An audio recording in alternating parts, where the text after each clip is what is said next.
Sir, So I'm going to share.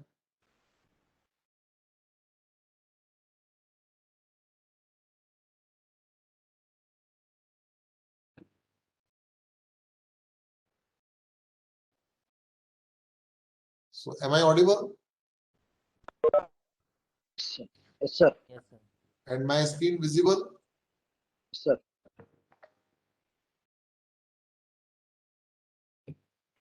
So as I mentioned in the morning, my second talk is going to focus on NOMA in 5G communication. NOMA stands for non-orthogonal multiple access. And up to fourth generation, we were basically concentrating on OMA. OMA stands for orthogonal multiple access. The first generation was using FDMA. Second generation was using TDMA, time division multiple access. Third generation was using CDMA, code division multiple access. Fourth generation was using or still using this OFDM, orthogonal frequency division multiple access OFDMA. But what changed? Why in place of going to OMA techniques, orthogonal multiple access? Orthogonal basically means the resource block, either frequency or time, they are not overlapping. That is the meaning. But what changed? Why we are going to NOMA, non-orthogonal multiple access? It seems that as if we are going to introduce more interference because if the users are allowed to overlap in the same frequency band, then probably they will cause interference. Then why we are going for that technique? What is the problem with the OMA? Why we are going for the NOMA in 5G? So the answer, we want to increase the code rate. For this reason, we are going to NOMA in the 5G communication system, which was not there earlier up to 4G. So today's talk is basically going to focus a little bit of introduction of the 5G and how the things have changed from 4G to 5G. And what is the basic concept of NOMA in the power domain? So this talk is going to focus on that. So as you know that the demand on cellular mobile communication is increasing day by day, and in fact it is exponential growth. And we can see here also that roughly 10 years, we are going to have a new kind of generation. Earlier we were having 1G, then 2G came into existence around 1990, 3G deployed in 2000, 4G deployed in 2010. Although in our country we were little late, but in some part of the world they started deploying in 2010. And also 5G is being rolled out in some other countries. And service providers are also trying to bring 5G services in our country too in near future. So 4G LTE, that is 4G system, is also known as long-term evolution. Long-term evolution, and this can provide data rate up to 1 Gbps. So sometimes you may wonder why this 1 Gbps is even less. So the reason is that you want HD quality things. One thing, and that too, you can share your device with other devices also, so other devices can use your device as hotspot. So for this purpose, we require a lot of data rate.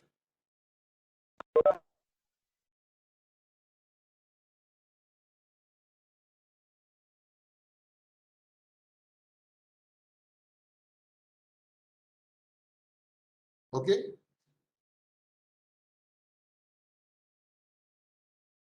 So change slate. So what we are having now, powerful smartphones. Earlier, the smartphones were used basically for voice communication. Now we can see what the things have changed. In place of voice communication, now we are dealing more with the data part. People are using these social platforms like WhatsApp, Facebook, and other things, Twitter and other things. Demanding real-time video, we want to see the match live in HD quality. Number of wireless connected devices have increased. Every person is now having at least one or maybe two devices, wireless devices.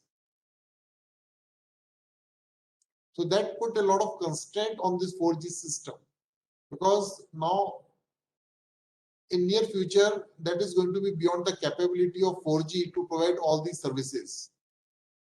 So what the 5G system is expected to do, or over expected to exceed the 4G services, is 1000 time increase in the capacity. Like 1000 times more devices per cell. 10 times increase in the data rate. 4G is restricted to 1 Gbps. Now we are going up to 10 Gbps. 10 times spectral efficiency. Data rate per hertz. 25 times cell throughput. Data rate per cell. Everything is now being increased in the 5G as compared to 4G. So several candidate technologies are under research. Still a lot of research is going on to improve the 5G services. Peak data rate is 10 Gbps for mobile, 20 Gbps under certain condition, when the mobile is not moving, is stationary. And rate across coverage area should be at least 100 Mbps. Latency is basically the delay because of this radio communication. It should be as small as possible. Maximum speed could be 100, 350 kilometers per hour, maybe something like that. That means even in bullet train, you are traveling in a bullet train, you can have access to the mobile services with good quality of service, of course. Connection densities, devices per kilometer square, that is one parameter which is used. Another is energy efficiency. It should be as good as possible. How many bits can be transmitted per joule? Spectrum efficiency, that is throughput, bits per second per hertz per cell. Area traffic capacity, throughput per meter square.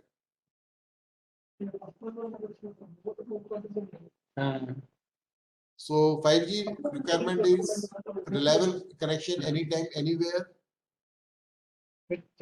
Machine to machine communication. I request you to please mute yourself unless you are having some question to ask.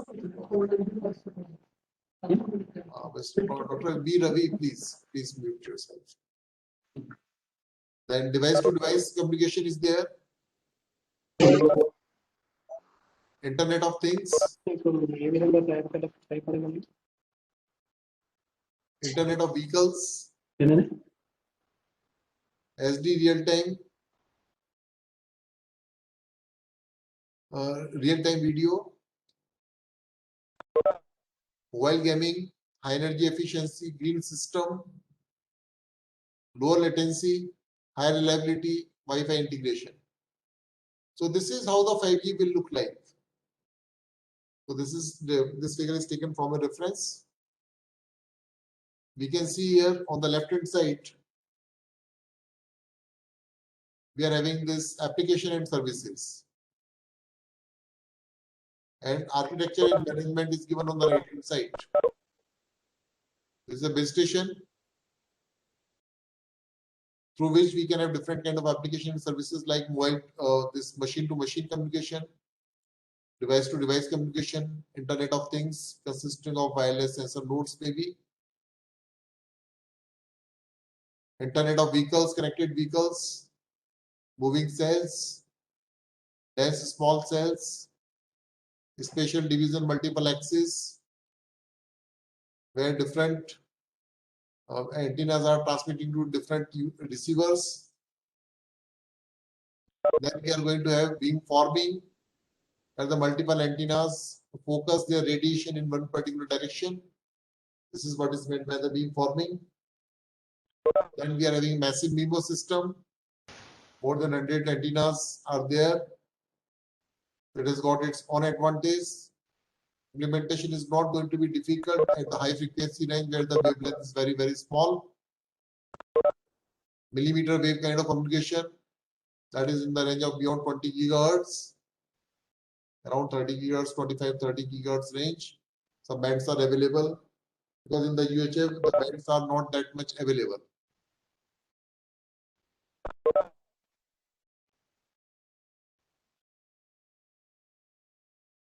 My PPT is visible to all of you?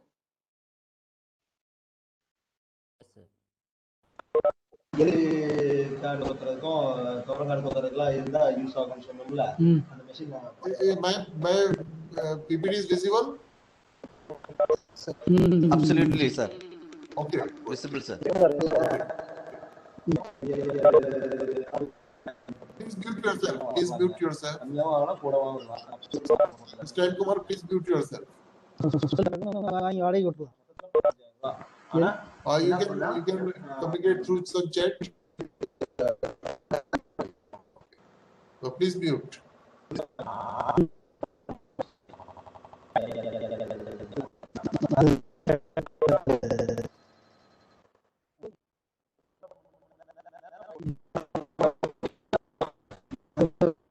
So how we are having this? This is the basically architecture and services. Okay. So I will check whether.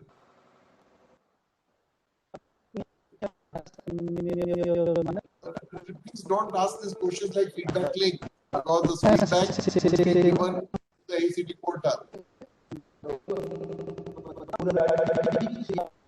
Okay.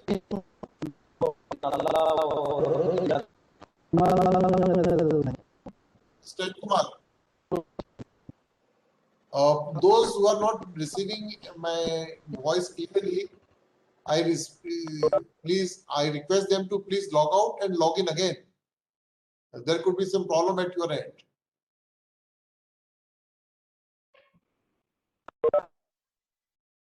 Okay.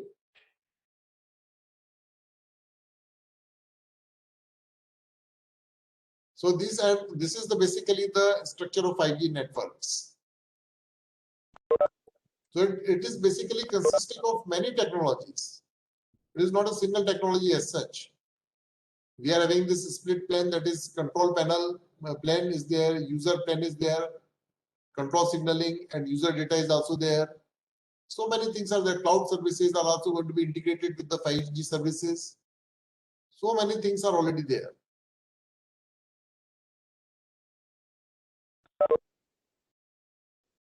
So for this, how all these things can be achieved? So for this, there are different candidate technologies. And in fact, we are not using a single technology. We are using multiple technologies. For example, dense microcells are there. So we can reuse the same frequency again and again more often. Massive number of antennas per base station and devices. Beamforming antenna patterns. Millimeter waves, cognitive radio, spatial modulation is another very interesting technique. Relay station, then non-orthogonal multiple axis. So I'm going to focus on NOMA, that is the last point which is given in the bold notation. So as I told you, basically there are two kind of multiple axis technique. One, they can be classified. One is OMA, another is NOMA. And up to second, third, and fourth generation, we were basically focusing on OMA system, where the users are allocated different time slots and frequency slot. But in NOMA, as such, users share time and frequencies.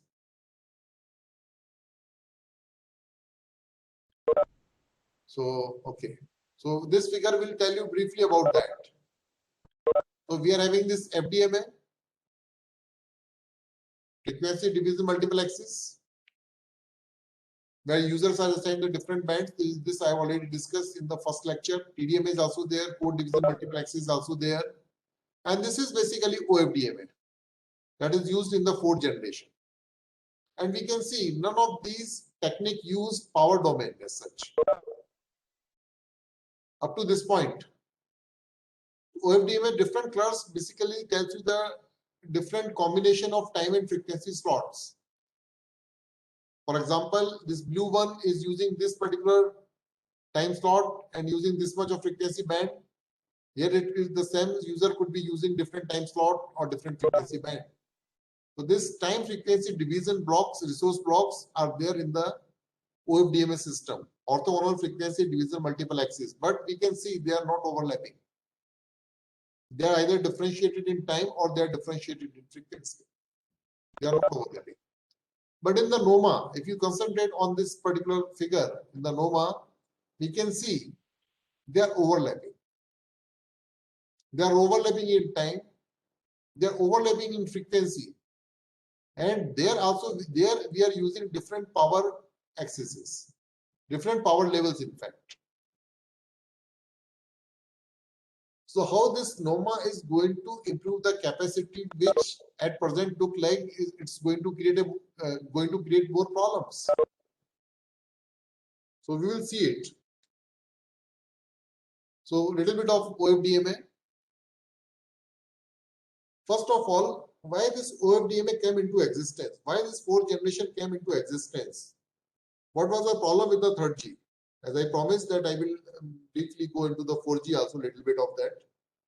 What was the problem with the 3G? So what happens is that in the 3G, we use spreading code, where we use a chip. And when we go to the higher data rate, the chip duration becomes even smaller. So the bandwidth requirement become very, very high. One thing. And the second thing, in the receiver, we use a rake receiver. So rake receiver basically collect energy from different multipaths. And how many different multipaths would be created, that depends basically on this ratio of transmission bandwidth divided by the coherence bandwidth of the channel. If TC is decreased further, high data rate, your transmission bandwidth becomes many folds as compared to your coherence bandwidth. That means the number of multipath becomes tremendously high. The number of multipath becomes tremendously high.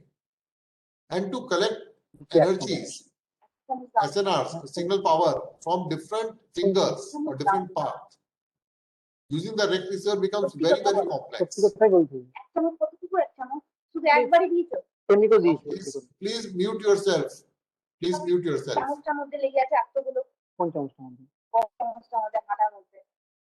Otherwise, we will force to mute each and everyone.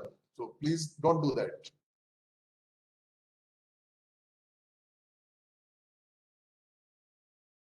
So we are having, please take care. All of you are either PG student, PhD or faculty members. So you need to be a little cautious about these things. So we should not ask you to do that. In fact, you should take care of yourself, in fact. So that's why this created a problem for high data rate. So there the 3G system failed actually. And in place of that, we went to the 4G, OFDMA. The 4G system concept is also very simple, not very difficult. A high data rate stream is converted into number of low data rate parallel stream. And using different subcarriers, we transmit all this data together using this IFT and FFT combinations. So probably I am having a figure. So if you just allow me, I will stop sharing this. I will share something else. A little bit of that.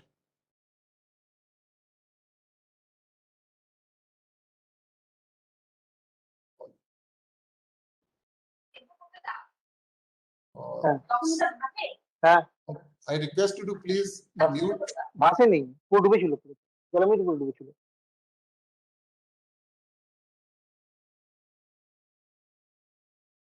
Okay. Just give me a minute. I think it's better if I mute everyone. ডিমগুলো properly সিদ্ধ করেছি, তখন তো তুমি properly সেদ্ধ করো কি ইমপ্রপারলি সেদ্ধ করো? ডিমগুলো কি ঠিক ছিল? হ্যাঁ যখন সবগুলো ডুবেছিল।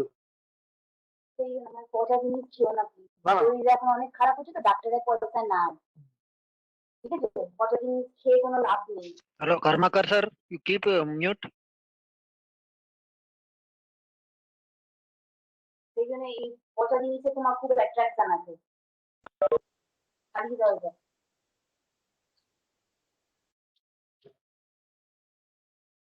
Can you please mute all the participants because one or two participants are very careless? Yeah, please do that.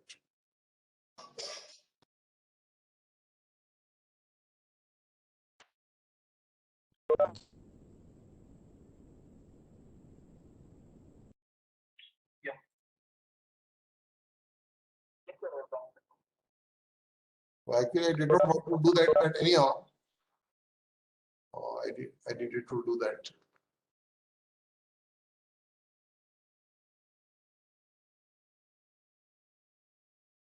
So, is it visible now? The slide?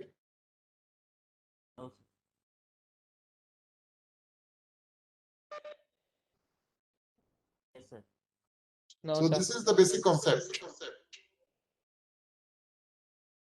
So this is the basic concept of OFDM, where we can see these are the different bits are coming over here. They are coming in serial fashion. But if you use this serial to parallel converter and transmit it on different subcarriers, then what will happen? We can transmit in the same time all the data. We can see in parallel as far as the frequency part is considered. In the same time domain, same time duration, we can transmit this high data. But what we are achieving, for individual bit, the bit duration has been increased. Individual bit duration has been increased. So what happens basically, that will give us ease because the symbol duration is now much more. So as I explained in the morning, so that will, you will require very simple equalizer because ISI effect would be minimized. So that is the basic principle of this OFDM work.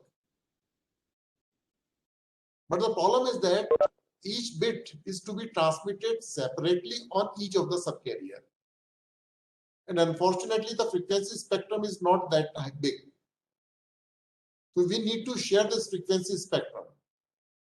And since the frequency spectrum is limited, so your data rate is limited by this amount, depending on the frequency spectrum that you are having. So that is the reason at very high data rate or when the number of devices are much more and when the spectrum is limited, OFDM cannot increase the capacity of the system. For this purpose, we are going to go for basically this NOMA system, which will increase the capacity. So now we are going to concentrate on that. So I'm again going to share the slide.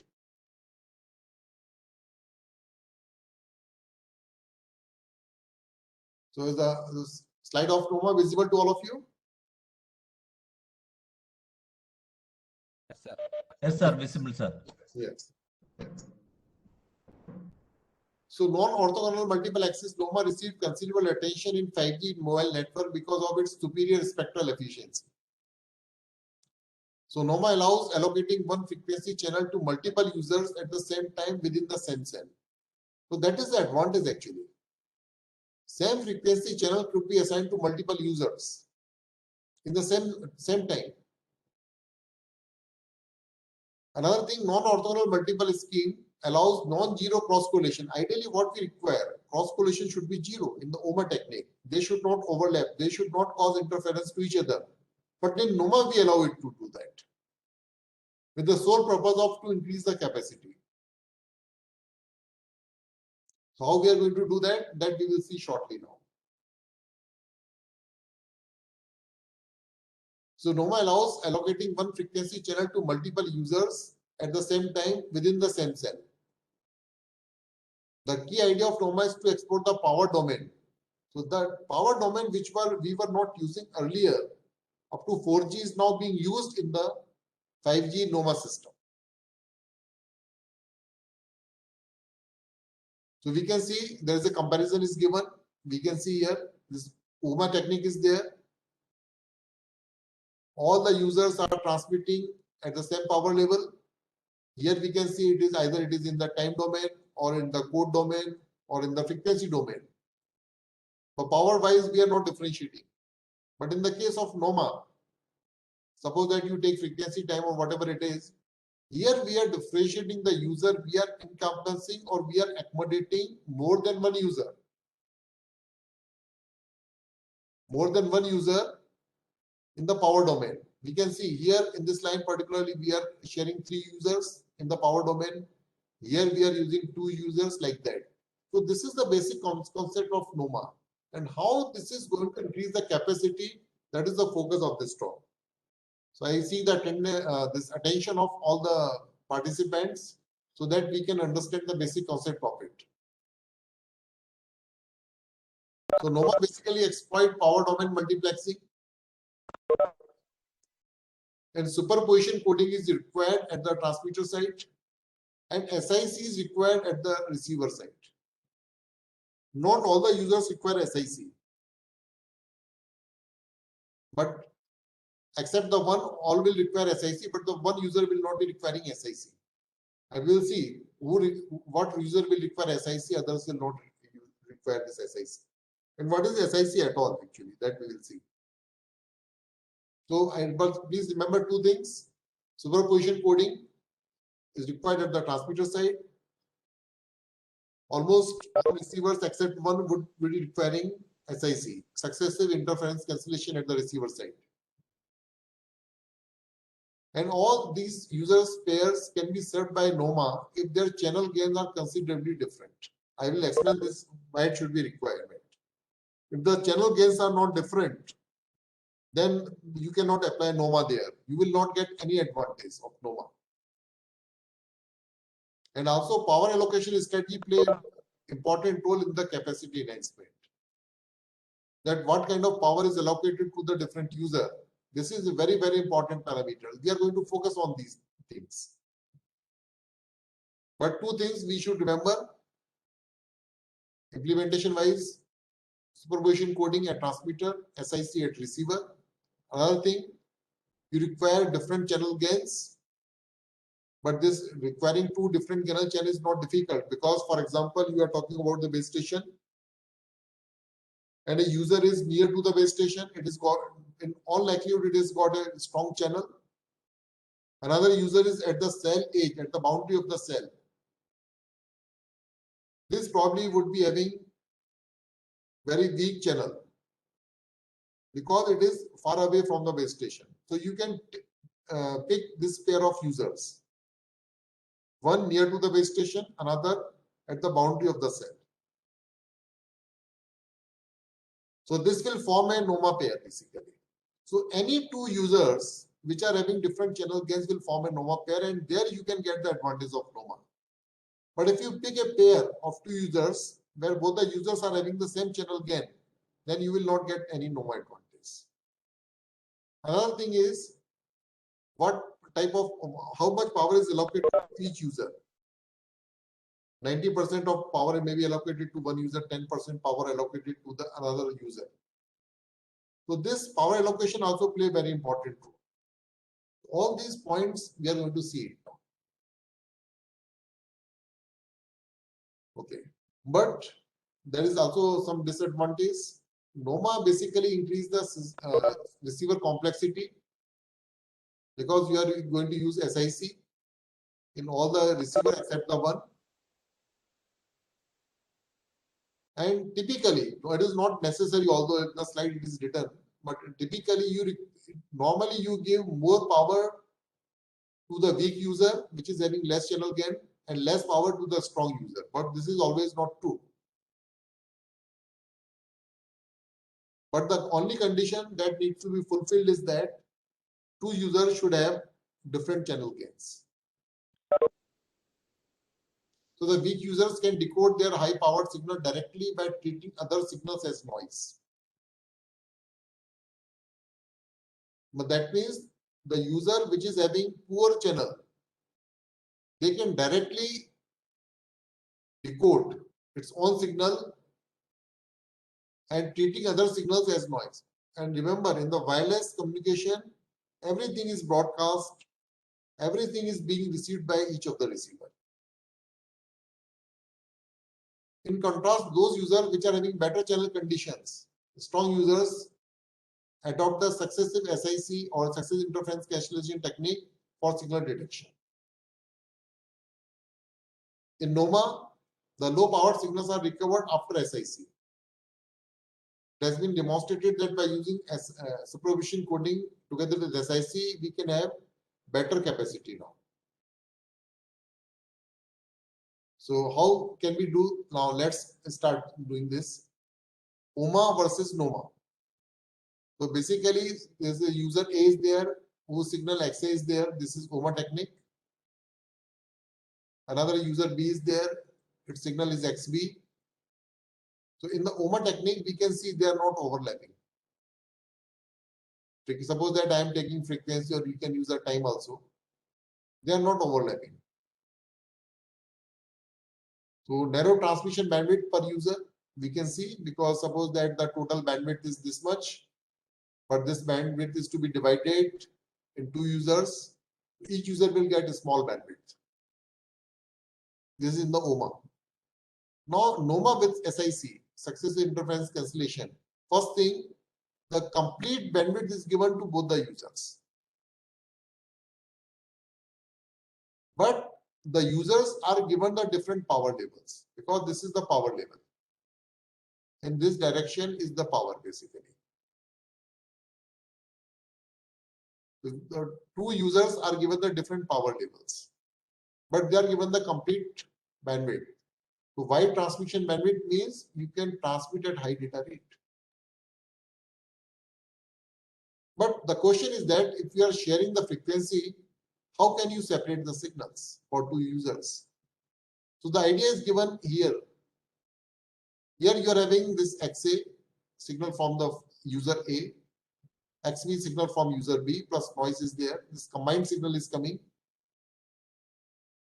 So you can first decode, although these are basically two kind of receivers are there, one for user A, another for user B. But this is combined together. So weak user signal is, for example, A is weak user signal. Then this is decoded directly. Once it is decoded, it can be subtracted from this combined signal. So what is left is simply noise plus XB. And noise is always there. So in presence of noise, the noise is not very, very strong. You can decode it successfully, the signal corresponding to user B. So both XA and XB can be separated out. And how it is to be done, that I will explain further. So compared to OMA, the main advantage of NOMA include the following: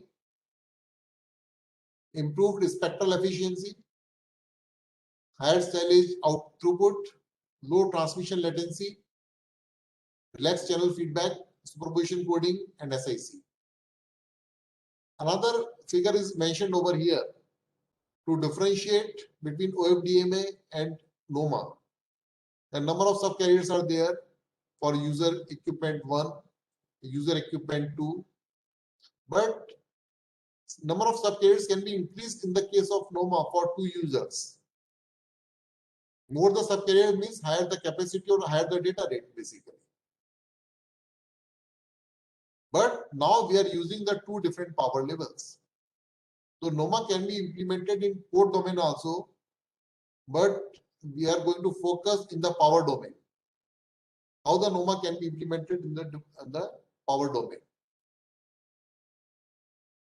Okay. So this is another figure which is mentioned over here. So this particular thing I was talking about actually. So this is a base station. We can see this is a base station.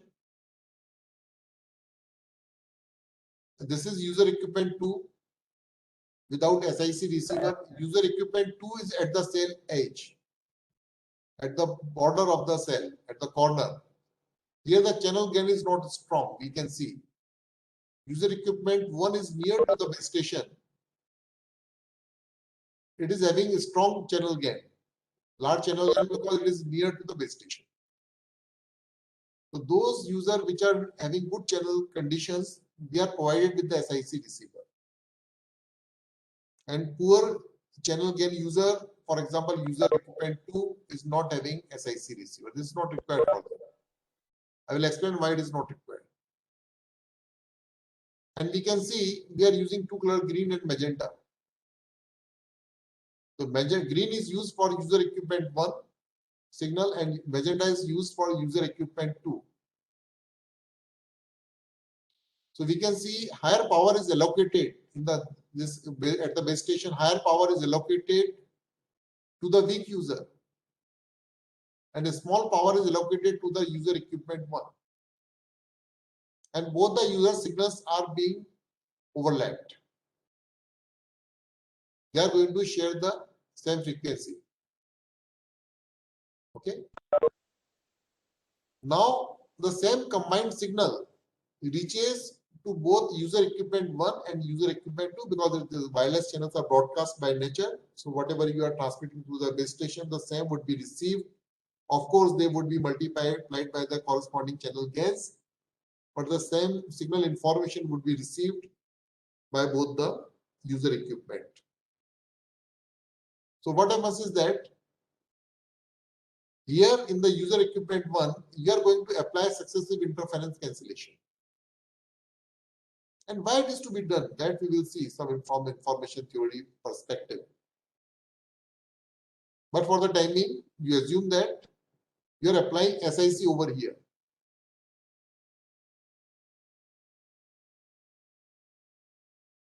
So we can see here, once you are applying this successive interference cancellation, that means you are basically estimating user equipment 2 signal, then subtracting it from the combined signal. Once you are able to do that, you are left with only user equipment 1 signal plus some noise that you can decode very quickly. On the other hand, the same signal reaches to your user equipment 2. There you do the direct decoding. Because the power level of the user equipment 1 signal, power level is very, very small. We can see here. And I will prove it mathematically also later on. So this is very small. So this is not going to cause much interference to the user equipment 2 signal. Although it looks to be little strange. The weak user is able to decode directly, whereas a strong user has to use SIC. But this is the case. Because user equipment 2 is assigned more power. And user equipment 1, which is near to the base station, it is got very good channel, but it is assigned less power by the base station. So direct decoding is being done at the user equipment 2 and SIC is being done at the user equipment 1. So the same thing which I just mentioned is given over in this slide. So SIC is used at the receiver, exploit the difference in signal strength among the signals. User 1 first decode user 2 and subtract its component from the total received signal. Then it removes this interference, then decoded its own signal. User equipment 2 considers signal of user equipment 1 as noise, so it is directly decoded. Now, what is superposition coding? So, superposition coding is basically a technique of simultaneously communicating information to several receivers by a single source. So, superposition coding allows the transmitter to transmit multiple users' information at the same time.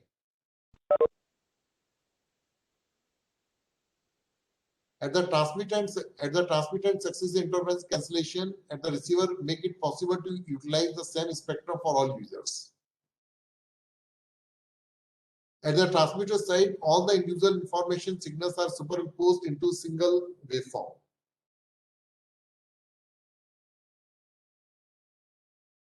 Like this, for example, this is the signal constellation diagram for user 1.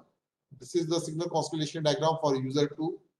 They can be combined together. In place of transmitting S1 and S2, we can transmit X through superposition. So what we do basically, we simply put S1. Signal can, as you know, that signal can be represented as a vector also.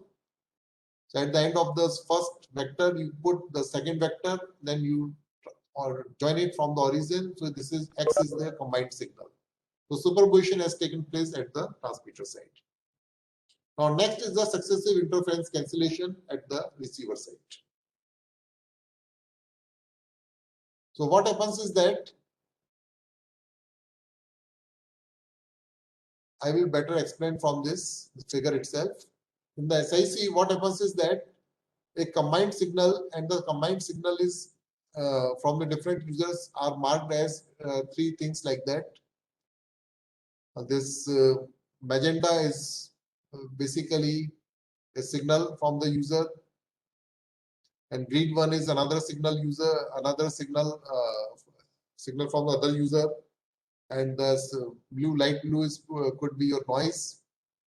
So what happens here? We decode it, subtract it, then further decode it. So this is basic concept of SIC. How this SIC is being used in the NOMA. Now we are going to see it.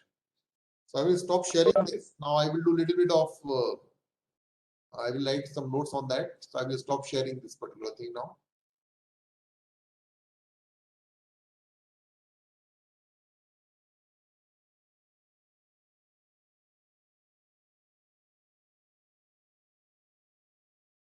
So can you see this Microsoft OneNote, all of you?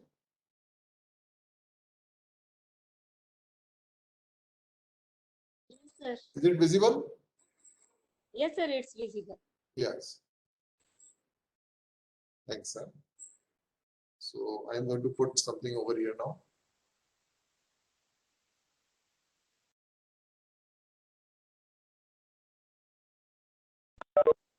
Okay. So the simple thing I am going to draw here.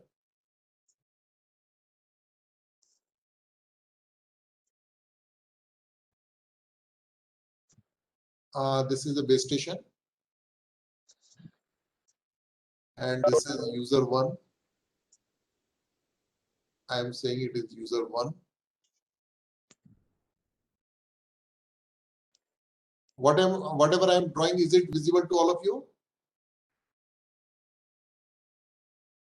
Yes, sir. Yes. Okay, thanks. Yes, sir.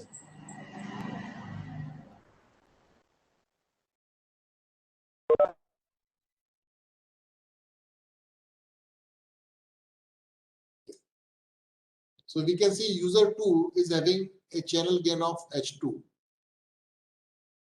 and user 1 is having a channel gain of H1. We consider H1 to be greater than H2 because user 1 is near to the base station, so it has got a strong channel as compared to the channel of user 2. So H1 is greater than H2.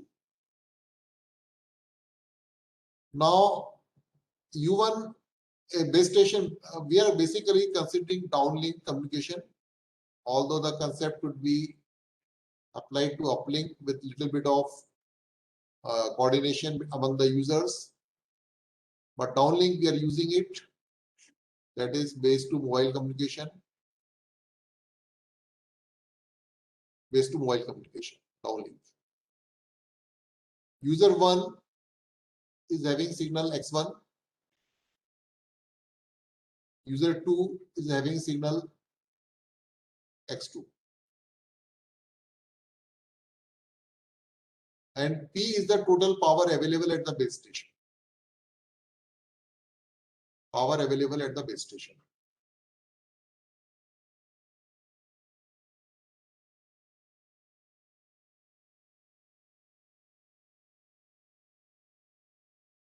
At BS stand for the base station. Now, first I am considering Ohmer technique. First, I am considering the Ohmer technique. What happens in the case of Ohmer?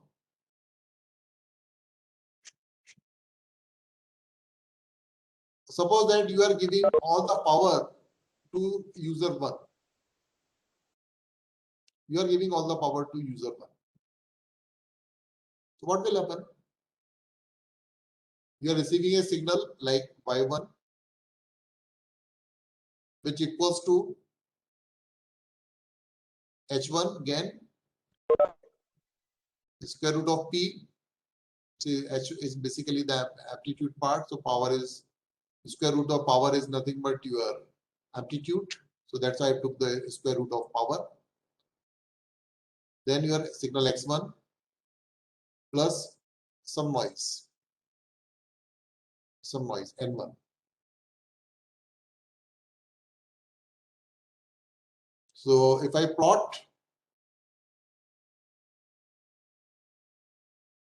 this particular thing, where will I end up?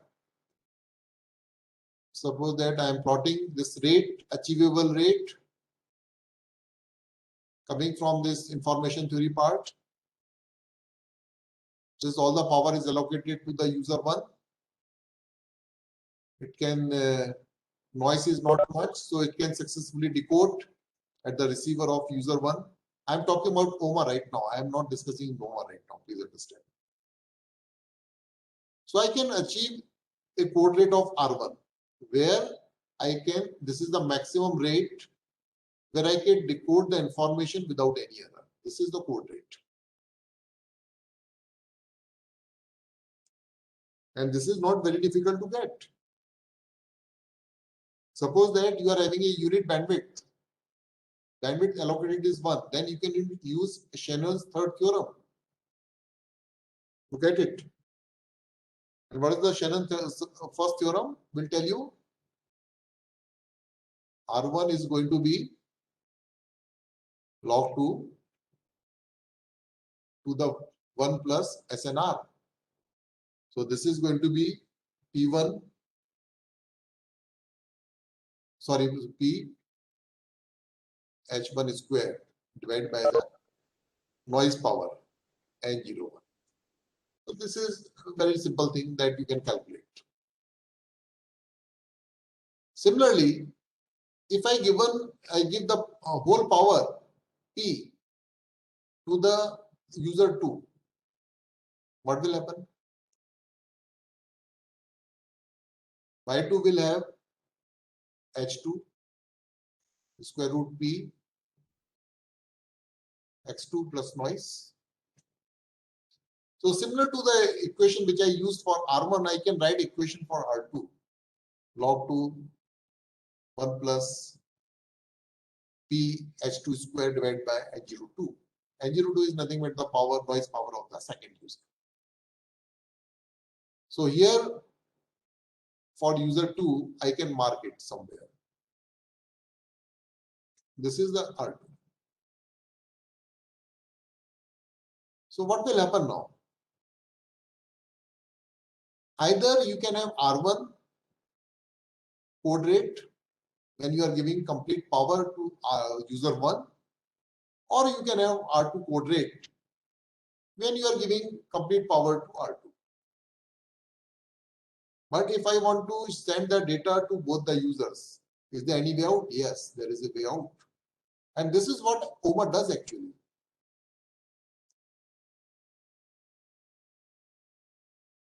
So I draw a straight line which combined it.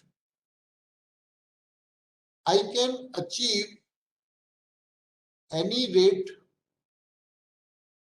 for user 2 and any rate for user 1 as long as I am operating on in this line. For example, if I operate at this point, then this is the rate achieved for this, and this is the rate achieved for this, user 1 and user 2. You can ask this question, how is it possible, sir? How we can get the two user transmission using in OMA? The answer is very simple. Using TDMA or FDMA, you can do that. In TDMA, what you do, you transmit a whole of the frequency, you give a complete frequency band to R1, to user 1, but you are giving time slot. Say out of the one time slot, 0.6 times I am giving it to the user 1 and 0.4 times I am giving it to the user 2. So probably I will get this operating point somewhere here, which I just mentioned here. That is one way of achieving this particular point. Another way is I transmit continuously to user 1 and user 2, but I am dividing the bandwidth now. 60% of the bandwidth, total bandwidth available for simplicity, I have taken it to be 1. 0.6 bandwidth, I give it to user 1 and 0.4 bandwidth, I give it to user 2. So I'm not using time division, I'm using frequency division. So using either method, frequency division or time division, multiplexing, TDM or FDMA, I can operate on any point on this state line, joining R1 and R2. Is this concept clear to all of you? Any doubt in this, please ask me immediately. Now, because next thing is OMA, NOMA, which is not very difficult to understand if you have understood this.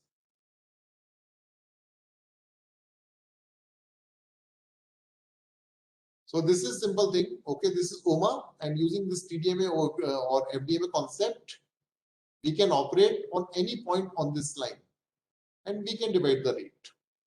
That's all. This is OMA. Now, suppose that we are dealing with NOMA. Now I am talking about NOMA. Non-orthogonal multiple axis. So here what you do, this complete power P is divided into two parts, P1 plus P2.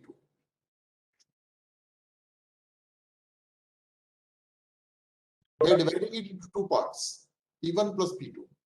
P1 is the power allocated, I am talking about NOMA now. P1 is the power allocated to user 1 and P2 is the power allocated to user 2. As the name says, the subscript tells you that 1 is for user 1, 2 is for user 2. And the sum is the same, P equals to P1 plus P2.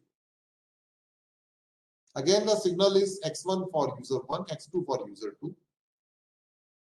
Channel gain is H1, H2 for user 1 and user 2. H1 is greater than H2 because user 1 is advantageous position near to the base station as compared to user 2, which is at the cell edge. So we are having this total power divided into two users case, P1 given to user 1 and P2 given to user 2. Let's assume we give user 2, which is a weak user, more power. This is just opposite what we do in the water filling solution. In the water filling solution, if you recall, they give more power to the better channel and less power to the noisy channel. But this is opposite. We are giving more power to the weak user and less power to the strong user. That means now we are, I will also give some numerical results later on. Assume that P2 is greater than P1. Now in place of transmitting individually, we are combining both the signals because I told you in the NOMA, we are sending at the same frequencies. That means we are combining the signal. Using superposition coding, we can do that and we can transmit both the signals together in the same frequency range. That means the combined signal will something look like the square root P1 X1 from the transmitter side plus the square root P2 X2. Is that clear? This is the combined signal using superposition coding at the base station.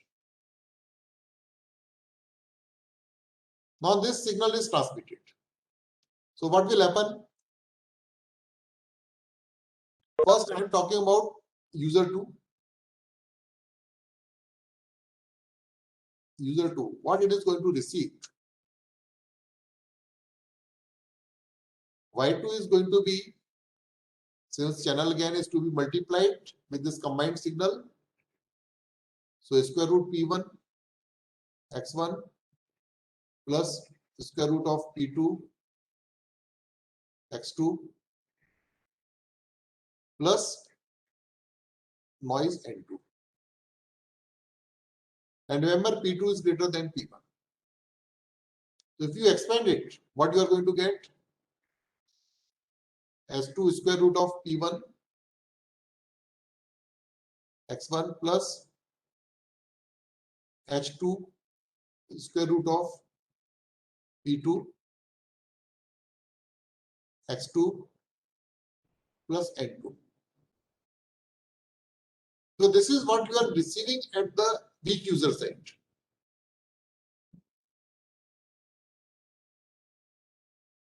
So if you concentrate on the three terms, if you concentrate, there is no change in the noise term, it is there. Also, it was previously there in OMA also. So same component N2 is there. But if you concentrate over here, this term, first term, H2, which is a channel gain of corresponding to user 2, since we have combined the signal. So same signal which carries the signal X1 also reaches to user 2. H2 is very small number because we have already taken that H2 is small compared to H1. And we are considering the signal received at the user 2, please remember. And also P1 is very small because we have considered this. So S2 is small, P1 is small. So this term, combined term, will act as a noise. Actually, it is a small term now. So this can be combined together with this noise. Let it act more like a noise. This is a very weak signal. So that is why you are able to decode the weak user signal directly, because your P2 is more. Although S2 is small, but P2 is more. But compared to the remaining two terms, the second term, middle term, is very strong compared to the first and the third. So direct decoding is possible, as you were doing earlier in the OMA, with little increase in the noise. So what's happening is that now you are able to decode it directly. Now come to the user 1.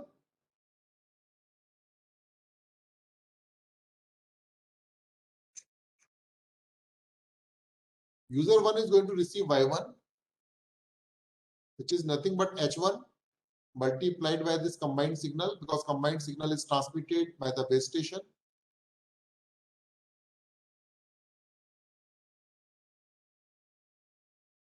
Plus N1. Now you are having this H1 square root P1 X1 plus, sorry, H1 square root P2 X2 plus N1. Now if you concentrate on the three terms, the third term is usual is the noise at the receiver 1. H1 is a big number because it's larger channel gain. P1 is small, P2 is large. You cannot directly decode the first term. You are basically interested in the user one receiver about the first term.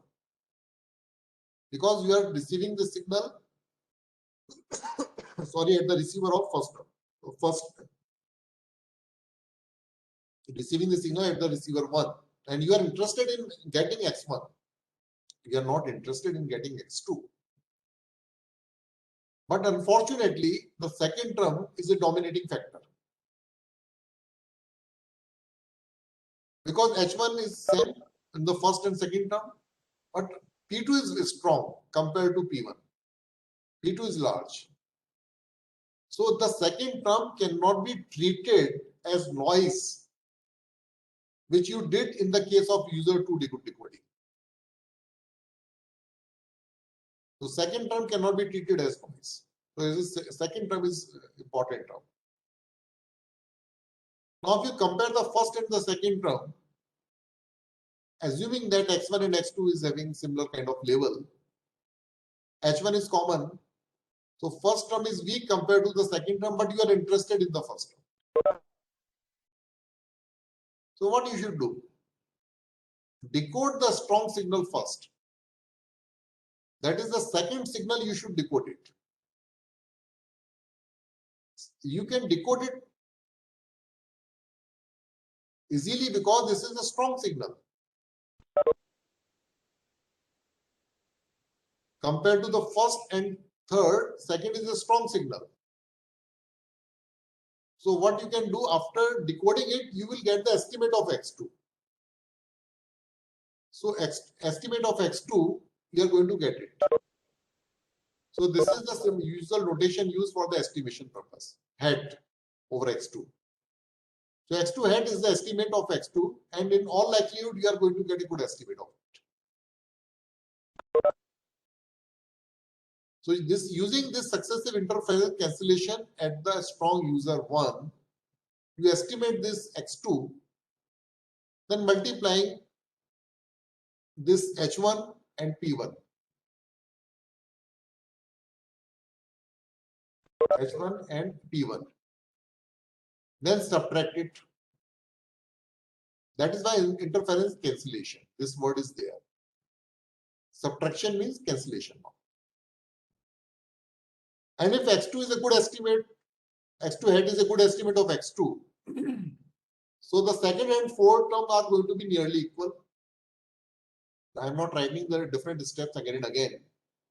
So they are going to effectively cancel each other. So what is left is finally H1, the square root P1, X1 plus noise. Because this using this SIC, you have successfully removed this interference.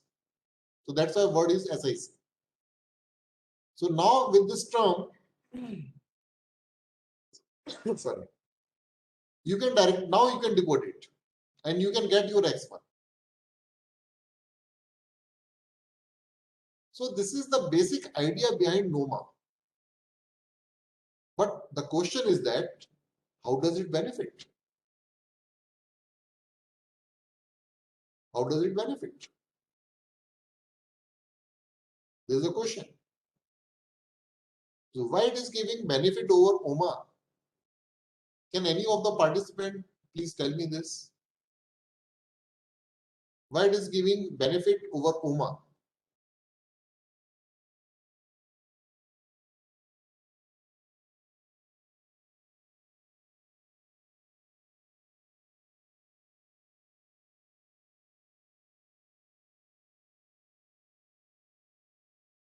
The reason is that why NOMA gives advantage over OMA is that in the OMA, either you were splitting in time, you were not transmitting continuously to one user, or you are splitting the bandwidth.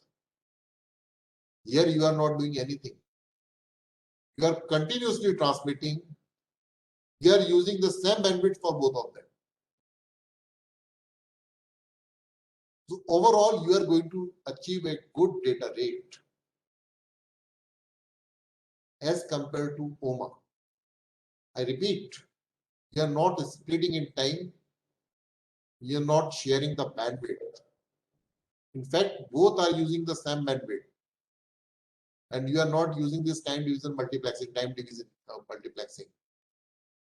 That means you are continuously transmitting to both the users with the combined bandwidth, one bandwidth. Number one, it is not 1 minus alpha or alpha. So that is why NOMA outperforms OMA. Of course,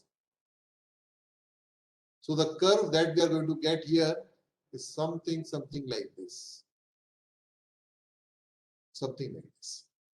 And you can operate on any point on this curve by proper allocating power P1 and P2. And in the next page, I'm going to write the equation for this P1 and P2. So for this different rates for R1 and R2. This we can write. I think all of you can write this yourself. But in the proper power allocation, you are getting a higher capacity region as compared to OMA. Because you are not splitting in time, you are not splitting the bandwidth, you are continuously transmitting to both of them with the same bandwidth.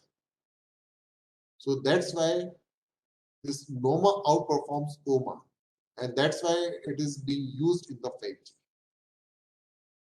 Although there are few things to be taken care of. One, you need to have two different channel gains. H1 should be different from H2. Else, this curve will collapse with this curve. You will not get any NOMA advantage. But in a typical wireless scenario, you can get it very easily because not all the users are near to the base station and not all the users are having the same channel condition. They are having different channel conditions. So you can pick two users or even more than two users also. I have explained the two user case, but you can use it for more than two users also. 3 users signals can be combined together. But just to make the thing simple, I've used only 2 user case. But this can be extended to other users also. But if you're using 3 or 4 user case, their channel gain should be substantially different. So normally this is limited to 2, 3, or 4 users case only. Otherwise, you will not get much advantage. More the channel gain difference, more advantage you will get. One thing. That is one issue. Second issue in the NOMA, because there is nothing free in the world, as I repeat many times. There is some penalty also. The penalty is also each user, U1, U2 here, should know about the channel gains of other users also. That means channel has to be estimated. Even for user 1, you need to have a knowledge about H2. H2 should also have a knowledge about H1, things like that. Channel gain should be estimated, first thing. You should have channel gain difference should also be there. So that is the basic principle behind NOMA. I will use another page now. Yes.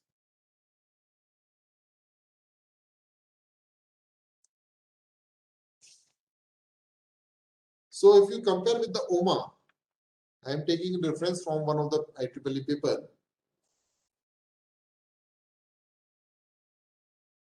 OMA basically, if I write the equation for OMA, sorry, you will get these rate equations.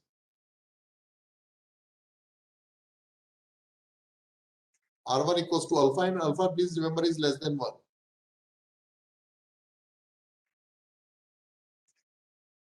log 2 1 plus P1 H1 mode, because the complex channel gain could be there. So I'm taking the mode alpha N01. Noise is also filtered, and only the noise in the same frequency band effective. And R2 is the rate for the second user. It is 1 minus alpha. So alpha could be, for example, 0.5. This I am writing for coma, not for NOMA. Log 2 1 plus P2. If I split the power between P1 and this between user 1 and 2, P1 and P2, then I'm going to work with this 1 minus alpha, minus alpha, and 0. Whereas in the case of NOMA, I'm writing this now.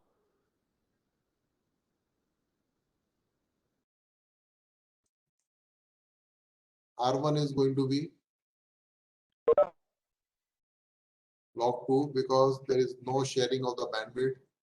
Both the users are using the complete bandwidth. 1 plus P1 H1 squared divided by N01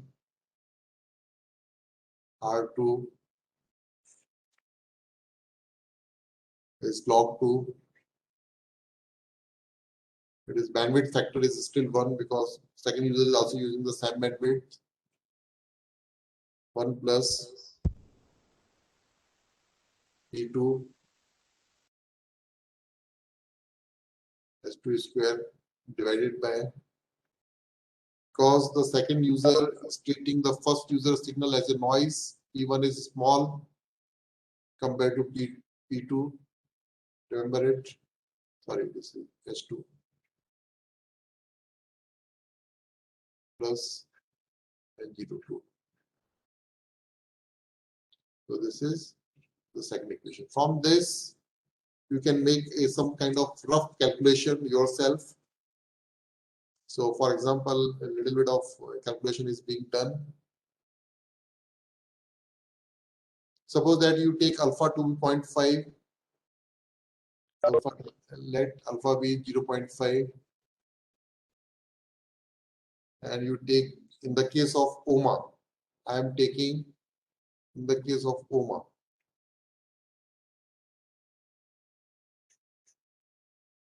P1 equals to P2 equals to 0.5. Then the R1 we are going to get based on this calculation for some channel gain. I am taking H1 naught square divided by N01 as 20 dB and H2 naught H2 mod square divided by N02 as 0 dB.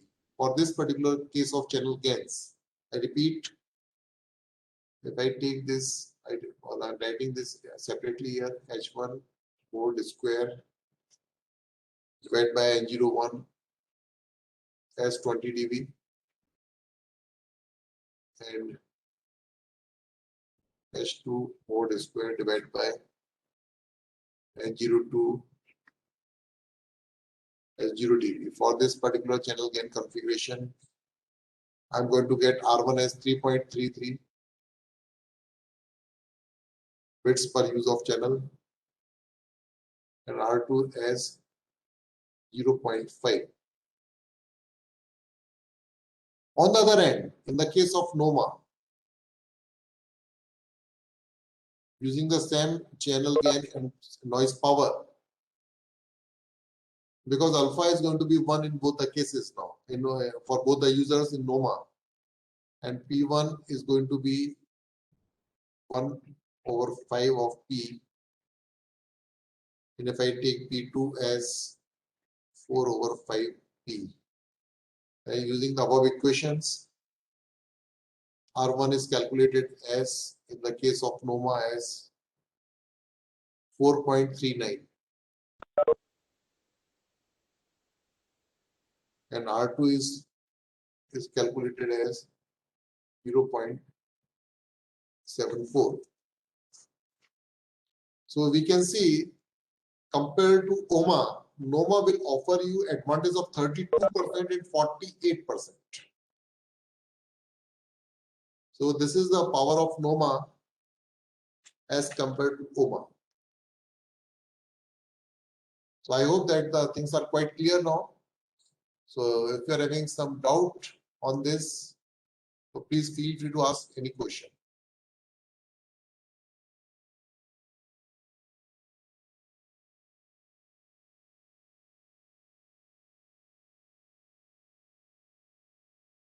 You can ask any questions. Yes, please. Sir, Yes, Shobha, please. sir. Sir, please explain that in NOMA, R2 is equal to log 2 1 plus in the denominator we have written P1 H2 squared. Yes, That term- because that part is- yeah. I will explain this. Sir, is that The because reason is of the that if you interference? recall, the reason is that if you recall, when you were decoding the signal for user 2, you treated the first signal as basically the noise. Recall that. Yes, sir. That is the reason. Yes, sir. That is the reason actually, nothing else. So that's why this is noise-like term will add over here.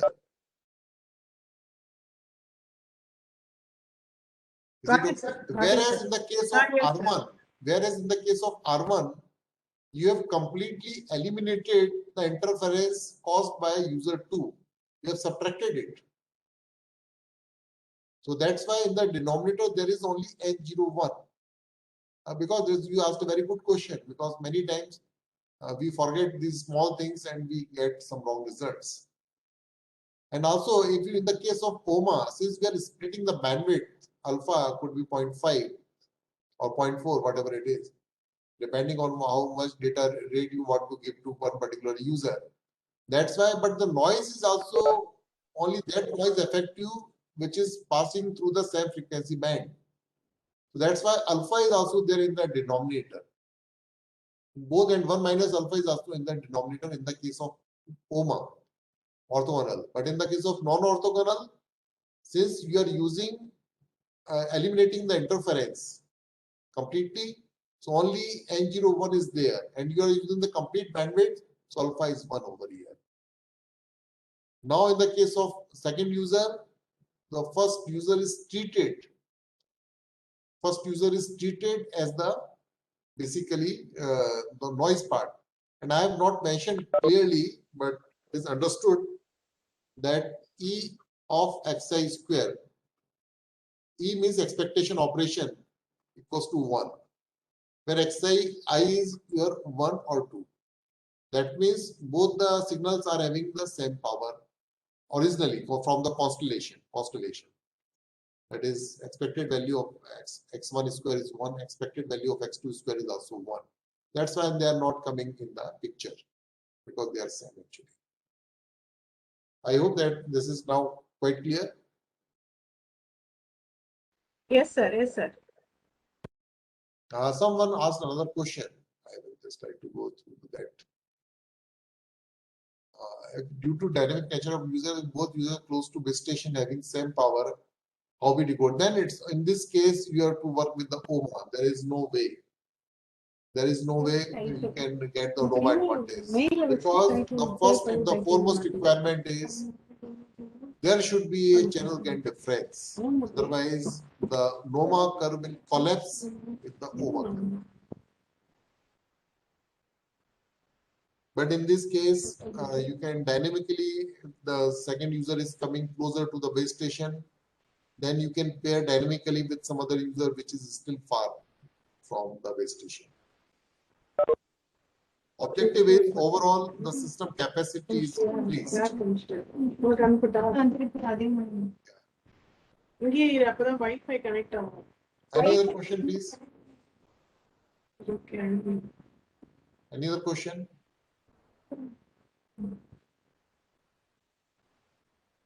அதே the title தான் வருது எனக்கு title மாறி வரணும் மெயில்ல அனுப்புறேன் Miss Grace Shobha, please mute yourself. ஆமா அத வர ஒரு Please நிமிஷம் mute.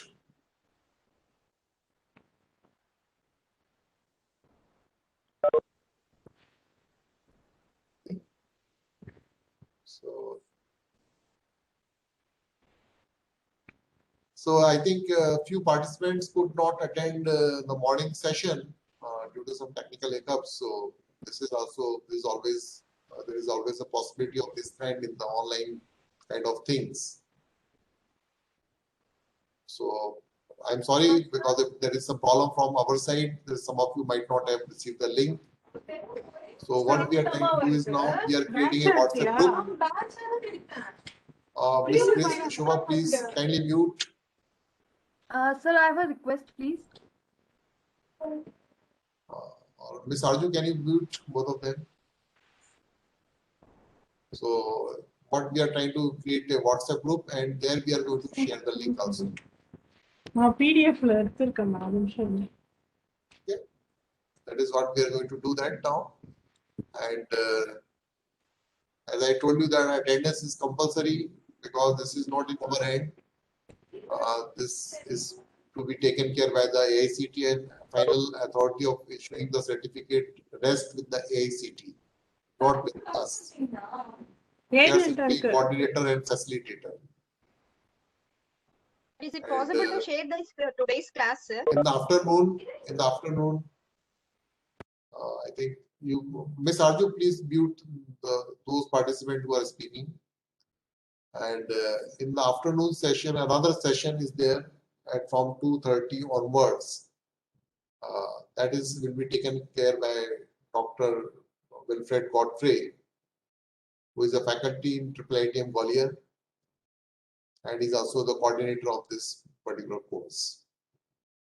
And tomorrow, I repeat, be punctual, and first two lectures would be taken care by Professor Manav Bhatnagar from IIT Delhi, and he would be delivering talks on basically MIMO communications. And third lecture is also directed towards this MIMO cognitive relay networks. That is from 2:30 to 4:30 p.m. by Dr. Matadin Bassal from IIIT Jabalpur. So hopefully links would be sent to your emails, and it will also be shared on the WhatsApp group. And many of you talked about this feedback. So feedback would be, I think link would be given to you on AICT portal where you can fill your feedback. I repeat, assessment will be done by us on the last day, 25th of June, Friday. Last session from 2:30 to 4:30. It will consist of questionnaire in the Google form, objective type question that you are required to tick. And I repeat, finally, certificate will be issued to those who qualify both attendance and assessment criteria. So if there are no questions on the NOMA front, then with your permission, can I close it?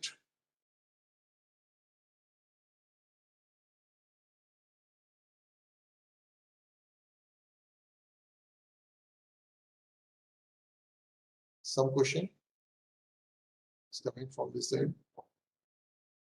As far as the slide, again, this question is coming regarding the slides.